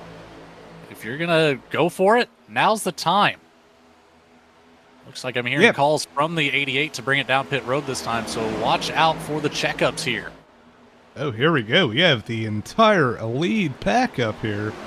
Coming down pit road, we got 4 or 5 cars coming in. Oh, we got a spin. Is that was that Wesley Lynch on the outside? I'm not sure. But a little bit of contact, they were able to straighten it up. They're going to get to their boxes, fix the damage, and well, maybe not fix the damage, but they're going to get some fuel to make it to the end of this thing. And yeah, up front, it's going to be Evan Janik at the moment. We can see it on the left side there. How long it's been since he's pitted? Looks like 10 laps, so right on the ragged edge of making it to the end, but definitely maybe a little bit too far out. I cannot believe that worked out for Cole Fitzpatrick. Got locked up into the back end of the 15 on pit road entry, but then he got saved by the car behind. A light tap to the front left, straightening back out, so he never went fully around. He does lose time, and Fitzpatrick will come out of pit road at the back of the cars that are 1 lap down. So he's in a tough spot here if he wants to rejoin the lead lap cars. The 88 safe to continue on to the checkered flag at least. Again, Evan Janik, Andy Berry, Chase Berry, David Giusti, Jesse Baker in the top 5. The advantage in favor of Janik, Berry, and Berry, but it's going to be very close here. I'm leaning more towards the 79 of Harold Tucker, the 04 of Andrew Willius, and the 93 of Isaac Wilson. Only 10 laps completed this time by will be the start of lap 11 on their stint, so they've got a 1-lap advantage over the drivers ahead of them. And it looks like Jesse Baker, David Giusti on lap 13, coming around to start lap 14. They are not going to be able to make it to the end based off the data that we've had so far this race, seeing that 20 laps is going to be the limit. Nobody has been able to stretch it to 21 or 22 laps. The one time that we saw the attempt, it was the 48 of Adam Holston. He was on lap 20, coming around to start lap 21 when his engine expired. More calls now over race comms. It looks like Giusti and Baker are going to be pitting this time by. So we've got a couple of them bringing it down to the apron. Led by Janik. 3 wide on pit road. That's not a great position to be in. You've got the 5 on the inside. The 21 of Andy Berry has to check up. Unhappy with the car to the inside. Man, so what a bold move, right? From Chase Berry, we know he is the king of alternate strategies. He is staying out here by himself with no draft to try to make it an extra lap. I don't know how well that's going to work, as you see the pack behind him already almost caught up to him. But, man, just a bold strategy from the driver at number 58. And I don't know if you caught that there, Johnny and Aaron, but Harold Tucker stepped out of line to pick up the back of the pack. So he's got his eye on that fuel gauge. How many laps are remaining in the tank? Because we're going to have a lot of shuffling now. The 93 of Isaac Wilson will do exactly the same and fall in behind the 79. But this is where that the strategy of the fuel is really going to come into play. Chase Berry is still all by himself, but as he's working about midway down the backstretch, this group of 5 cars behind should be able to catch up in a hurry. Currently being led by that 32 machine, or 92 machine rather. Alex Pollock, again, 1 lap down for him, but cutting through the air for the 34 of John Ullman, the 04 of Andrew Williams, the 79 of Harold Tucker, and the 93 of Isaac Wilson, who has caught back up to the cars ahead after falling out of line to pick up that draft and extend his fuel run just a little bit more. Crossing the line this time by, makes it 7 to go. Will the aggression pick up even more, Aaron? What do you think? I think it's a game of musical chairs right now. They don't want to leave the race until that music stops. And we have about 8 laps to go until we reach that point. And it'll be interesting to see who wins out in the end. Very curious to see if any of these top 5 right now that have 14 and 15 laps completed on the stint, if they're going to be able to make it to the very end. It's going to be so close. It could very easily turn into who has the momentum to roll across the line first. And then it opens up the window for the pack behind, being led by Raymond Hanneman, the 85 machine in P6, but they're 23 seconds behind Isaac Wilson running in P5. But if those drivers ahead do run out of fuel, they're still going to be under full power. So they could catch up. There's Raymond Hanneman calling for some help. He wants Wesley Lynch all over the back bumper, so expect to see this group tighten up and start to pick up some speed. It's going to be a little bit of brake dragging involved. 186 miles an hour through the bottom of 1 and 2 for the second pack, picking up 1 mile an hour, 2 mile an hour, and picking up speed. Now they should get up to about 197 if they can tighten up this group. Doesn't quite look like they're going to be able to get there. Wesley Lynch having to back off. Man, this is getting very, very interesting as that front pack is now broken up. We've got side-by-side racing at the back of it. The 04 falling back. The 88 up high on the track. I don't even know what to think, where to think. This has gotten very interesting with 5 to go at Talladega. This could go any way. Take a look. Chase Berry, he's got some thoughts on his mind again, cresting over that 100 beats per minute on the heart rate monitor, and he is in the catbird seat right now. John Ullman leads this group. Harold Tucker right behind. This time at the line, 4 to go. They've got separation. Berry, you can tell he is way off throttle, probably running about 85 to 90% throttle and letting those leaders get away, burning up their fuel just a little bit more. Berry at a slight disadvantage. Harold Tucker in the best seat in the house, 17 laps on the stint. But in P2, the next competition is the 93 of Isaac Wilson at 17 laps, with Andrew Williams right behind in the 04 on 17 laps. Yeah, man, this thing is going to come down to the ragged edge of just fuel saving, luck, and man, it's such a unique kind of race that we're kind of not really expecting, except for Aaron. Aaron kind of knew it was going to be a fuel saving race, but yeah, it's coming down to it, man. 3 laps to go. We got a kind of 2-car breakaway up front. Third place, Isaac Wilson going around the outside of Chase Berry, and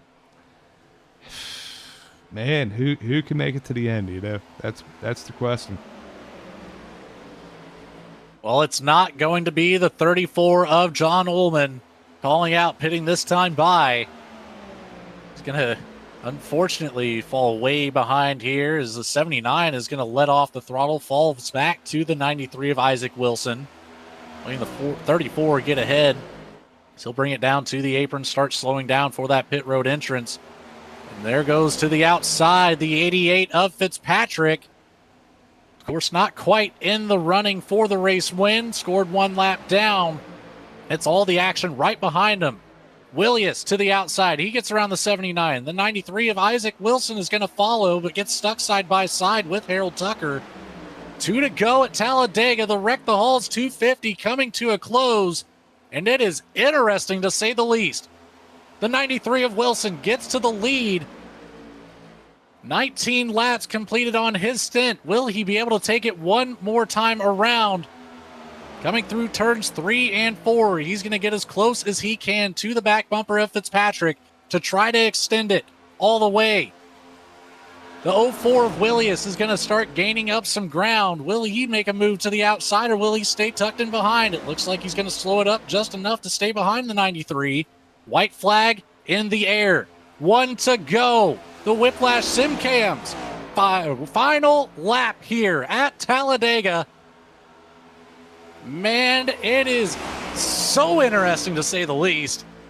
This could very well be a bunch of cars running out of fuel as they work through turns 3 and 4, but still under full power. Isaac Wilson tucked up underneath the 88 of Fitzpatrick at the front of the pack. The 04 starting to close the gap, entering turns 3 and 4. Does he have enough time? Where will the move be made? Down at the bottom, the 04 looking to the outside just slightly. The 93 stepping out of line, maybe trying to keep the 04 behind. Back up to the bumper, to the outside. The 93 gets the run. The 04 might not get there. A push to the 88. Can he get to the inside? It's side by side at the line. Who's it going to be? The 93 gets the run and takes home the Wreck the Halls 250. Isaac Wilson with the perfectly timed run, using the side draft of Cole Fitzpatrick to keep himself ahead of Andrew Willius. A very timely effort, but just not enough in the tri-oval. Wilson takes home the win. Man, I'll tell you what an incredible show from these drivers here tonight. Completely green race. So many different strategies, some great racing, some side-by-side, and man, an incredible race to the line to to cap it all off. Congratulations to Isaac Wilson and Andrew and Raymond for putting on a really good run there at the end. And man, I'll tell you what, that number 93 is going to be heading through turns 3 and 4 down to the front stretch, and we're going to try to hang on long enough for him to burn it down. But yeah, I'll tell you what, man, definitely it's a Greg Biffle scheme too, right? I think. And yeah, I'll tell you what, a little bit of celebration going on here between him and the 21. Great race from Isaac. I don't believe that Isaac Wilson has any fuel left in the tank, but if he does, he's getting the assistance from Andy Berry to get it back to the start-finish line to burn up what little fuel he has left. I would have to say there's likely just vapors remaining in the fuel cell. So he's finally getting back to the tri-oval here. A little bit of an extra push coming from the 92 of Alex Pollock. Let's see if he's got enough to spin the tires here. Yeah, just enough. He's going to send it in there sideways and use up what little bit of Sunoco fuel is left. A very well-deserved win. A perfectly executed strategy call coming from Isaac Wilson. And parks it with no fuel left right next to the 16 machine, right at the start-finish line. We're going to send it to a quick commercial break. We'll be right back with our post-race show and have a word with our race winner and podium finishers. Stick around. We'll be right back.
And back here live from Talladega. Well, before we get to our results, as you can see there at the bottom of the screen, the winning recipient of that $10 Amazon gift card, active in the chat all night long, Allison Main. Congratulations. Just send a quick email there to what you see on the screen to claim that prize. Ellis Thomas will get you taken care of. Well, let's get right into our results. We saw it live, but the 93 again played the strategy completely perfect, taking home the win for the Wreck the Halls 250, brought to you by Black Diamond Designs. In P2 with a solid charge at the very end, the 04 of Andrew Willius with the 85 of Raymond Hanneman rounding out our top three. In P4, it's the 22 of Wesley Lynch, followed up by the 60 of Evan Janik, making a top 5 finish here tonight. With Tristan Love in the 15, a good battle at the front of the field, pretty consistently all night long, just the wrong strategy call, and rounds out in P6. Andy Berry in the 21 takes home 7th, with Jacob Durbin in the 12th taking home a top 10 in P8. David Giusti in the 26 takes home 9, and last but not least, in the top 10, the 20 of Jesse Baker. In P11, we have Harold Tucker being on the right strategy the entire race and just falling short on that last lap. In 12th, we have John Ullman, Chase Berry there in 13th, Caleb Hunt in 14th, Stephen Gill in 15th, Ryan Bittler in 16th, David Moyer finishing in 17th, Brian Brobst in 18th, Alex Pollock in 19th, and Cole Fitzpatrick in 20th. Behind them in 21st, Ryan Butler, followed by the 33 of Brad T. Nelson in 22nd. The 77 of Patrick Harris takes home 23rd, with the 35 of Gino Volante in 24th, just behind. Corey Graychick in the 10 takes home 25th, with James Sturdivant in 26th. Robert Brobst, with connection issues late in the race, ends up into the wall at some point, and a meatball flag on the 19 puts him in 27th. Adam Holston in the 48. We saw him blow the motor there coming out of turn 4. Too long in the draft. He rounds out in 28th. Brandon Williard in the 3 takes home 29th, with Scott Drost in the 2 taking home 30th. Last but not least in the field, Anthony Lee Abernathy in the 43 takes home 31st, with Michael Wade rounding out our 32-car field on the night. Well, we've got some drivers that are ready to talk to us here. Aaron, what do you say we start with our third place finisher, the 85 of Raymond Hanneman? He'll be joining us up here in the booth once, there we go. Found him. Raymond Hanneman, you've got Aaron, Johnny, and Logan up here in the Slingshot booth. You got a copy, driver? Got a copy. Well, you played the strategy very well tonight, just couldn't quite get there. It was kind of a toss-up on which way to go, and we found yourself on an alternate strategy from the top 2 finishers. Now, what was the thought process there at the beginning of the race? Was it just running it to the end of the fuel run, or was it coming in early and trying to get ahead of the game, maybe expecting a couple cautions tonight? I don't know if it was expecting cautions. I just knew that the guys that we were mainly running with tonight from the PSS group, we were kind of all spread out coming into the first pit cycle. Had a teammate P2 most of the night, and everyone else was kind of mid-pack, just trying to stay away from all the carnage that was going on. And I had got some damage within lap 10, and I was burning a little more fuel, and kind of matched up with a Cole Fitzpatrick there. So we pit really early, and the goal after that was kind of force this situation on everybody else, kind of get them to burn up the tires. I think there was one run, I think it was after the 3rd pit stop. Like, we were 5 seconds back, and we caught back up to the pack, and they were all half fuel, and we just went to the outside and just passed everybody, because we knew we had to pit another 5 laps, and they were just coming out of cycles. So, I mean, definitely trying to force the end of the race to make sure that we had the earliest pit stop, that we could still go, if it still went green all the way, we would still be able to make it on fuel.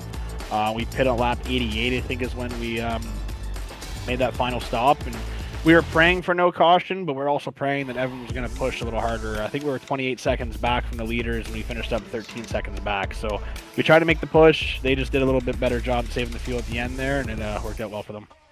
The lap traffic kind of playing a factor for those lead lap drivers, able to stay tucked up behind the 88. I think that helped extend that fuel run. Now, the communication aspect in the packs, how did that work out for everybody? We saw a couple situations where we had an offset push that got a couple drivers upset, especially early on in the race. A lot of scrambling to maybe even just fall back in the field to pick up the draft and extending that first fuel run. How pivotal do you think that was in this race?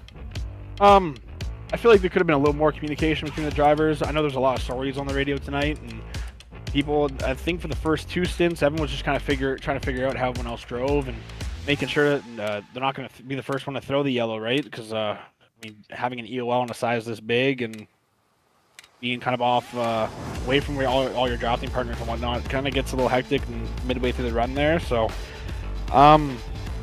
honestly, it's with single file racing most of the night and just fuel saving. You kind of get the checkups and you can get damage, but everyone was kind of giving a good space between everybody until it mattered most. And I think it was very clean from a driver perspective. It was pretty good.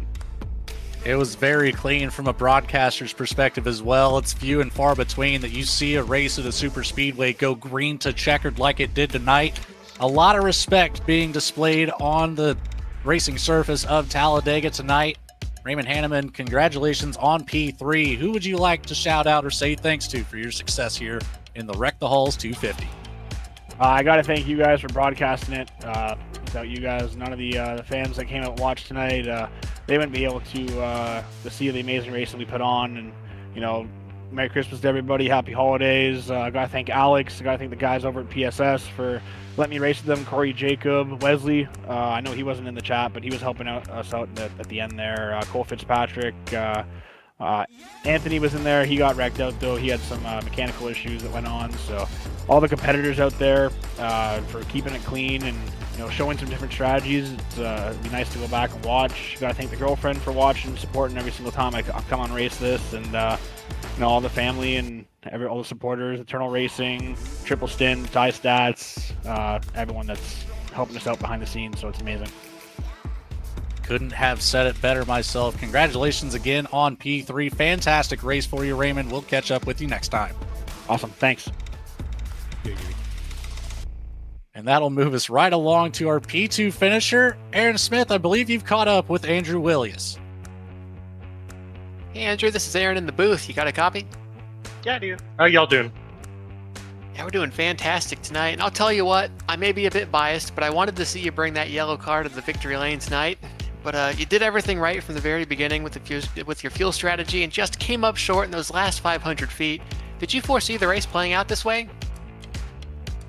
We figured after the first pit stop, it might just be single file and be a fuel run. So we said, hey, as long as we make our marks. But then coming off that last stop, there was really nowhere around us. So the fuel saving became like quite a bit harder after that. Yeah, I've gotcha. You were certainly running really well over the course of the race. With this information in mind, do you intend to use it here in the future? Oh, the information? Or the just the strategy, just knowing these things ahead of time. Oh, yeah, definitely. Always gonna try and pit late just in case it runs green the whole time. Yeah, I've gotcha. All right, you got anything for him, Logan? I think that's pretty well it. Andrew, you found yourself pretty well consistently in the battle at the front of the pack, you know, through the pit cycles and everything. And like you said, just coming up a little bit short. Now, my only question I would have would be, you know, you tucked up behind Cole Fitzpatrick there coming to the line. Would you maybe put the rewind button on and take it back a few hundred yards and maybe look to the outside of Isaac Wilson instead of the inside? I thought about going there, but I knew I was short by like 0.1, and I started sputtering before the line, and I said, man, I was out, and I said, well, let's hope I still end up a little bit ahead of him. But I think if I had like 0.1 more, I could have pushed him fine, or I would have, you know, made my move earlier. So just barely running out at the very end, and we kind of expected that for a couple drivers at least, and it certainly looks like we did. Is, you know, Harold Tucker was right there with you guys and then falls back to P11, assuming he ran out of fuel before he was able to really get out of turn number 4. But regardless, it was a great race to see the 04 on display up here at the front for such a long time. Andrew Williams, who do you have to say thanks to or shout out for your success here tonight? Oh, I appreciate David. He was giving me information on where the next pack was, letting us know, like, hey, we got enough room to save and stuff like that. And then, Awesome. of course, Always- Harold always was hanging good to out have with him the someone whole there. time. Always great to have that extra voice in your ear feeding you the information that could be a tide-turning call at times. So, again, congratulations, P2. Nothing to scoff at. Andrew Williams, congratulations, my friend. Appreciate you, man. You have a good night. That will move us right along to our race winner, and most likely the most excited driver to join us up here right now, Isaac Wilson in the 93. Well, I first want to say congratulations for taking home the win in the Wreck the Halls 250. It was a fantastic race. It really came down to the strategy call. I'm interested here. The fuel. How far after the start-finish line did you run out before you had to shut the car off and get that push from Andy Berry to get back to the start finish? I crossed the line with 0.15 left, and I told Barry and Polick in the chat, I was like, hey, I need a push so I can do somewhat of a burnout at the start-finish line. So I knew from the start of the race, I qualified pole, and I was like, I got to get off this lead just in case it goes green. I mean, I never thought it would. I mean, 100 laps of Dega, when does that ever go green? Right. So I was like, let me get out of the lead so I can save some sort of fuel. I noticed I had to pit a little earlier. I wanted to that first time, and every other time we can make it 20 laps. So I knew I had to stretch it a little bit longer. That before that last pit stop, came to my box, it was like 0.01 gallons left, topped it off. And at that point, I just let my fuel calculator do its work and was keeping a really close eye on my fuel on what it was looking like, just kind of chilling behind the 04 and the 76 or 79, just letting the lap tick down. And then it came to a point, Paul came up behind me and came in, do what you can to push the hell out of me to help me save as much fuel as possible. And I think that little bit of pushing he did was what helped me get to the end. I would have to agree with you there. Aaron, Johnny, do either one of you guys have anything for our race winner here before we let him go? Shoot, I've got nothing. That was a fantastic run. Just getting it right from the beginning, seeing it through. Congratulations. Well, yeah, I'll throw something out. Looks like you have, I believe that's a biffle scheme, right? And yeah, we haven't talked too much about it, man. You know, maybe you're a biffle fan. Tell us, man, it's growing just up- a very, Go ahead. yeah, unfortunate kind of deal. Go ahead, I'm sorry. Yeah, so I was born and raised in Washington. So my three favorite drivers growing up were, of course, Earnhardt Jr., by far my favorite. Always liked Casey Kane and Biffle because they're, the two best drivers from Washington State growing up. Now I live in North Carolina. While Helene didn't affect me personally, watching what Biffle did for families and stuff like that out of his own pocket, taking away time from his family and doing that, I thought was really cool. So when I'd heard he passed, kind of hit close to home, because if you ask me, this is kind of the biggest death in the racing community really since Earnhardt. So I made sure to get a hold of Jackson Atala, that runs another league. This is actually a league paint for the league I run in, the Alex runs, and I decided to run it tonight. Do something for Biff. So I'm pretty cool I can win that race tonight in this scheme. Thoughts and prayers out to his family and the other three people on that plane as well. It's just a tragic day in this racing community alone. And so, I mean, it happens, but it just sucks. I mean, couldn't happen really to a better guy with all the stuff Biffle was doing. Yeah, I couldn't have said it better myself. A tragic incident and, heartache at its peak. But, you got to look at it this way. You put that paint scheme on the podium tonight and taking home the win here at Talladega. A great way to commemorate that. But Isaac Wilson, congratulations. Who do you have to shout out or say thanks to for your win in the Wreck the Halls 250? Well, first and foremost, got to shout out Alex for putting this event on. Shout out to you guys broadcasting it. I know green and checkered is not the easiest to do, especially in the whole race strategy. Kind of wish we would have had a little bit more fuel in the tank so we could actually race a little bit harder. Shout out to AWG, the team I raced with endurance-wise, Sword Dog, Next Level Racing, Boozy Race Raceworth and Glitch Energy.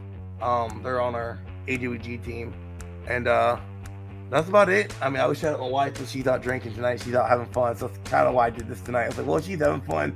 I'm gonna go try to make some money. It looks like you had fun yourself, taking home first place.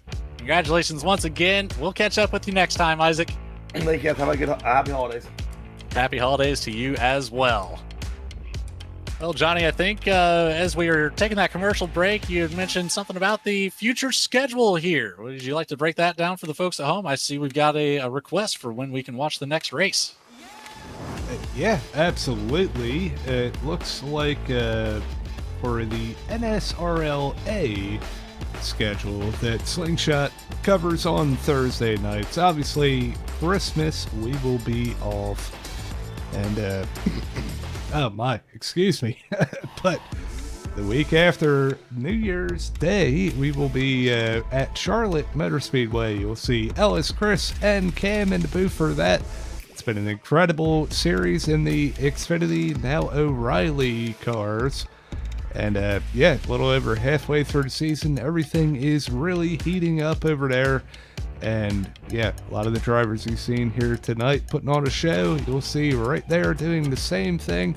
It's an incredible season, and yeah, definitely looking forward to watching the end of it all kind of play out.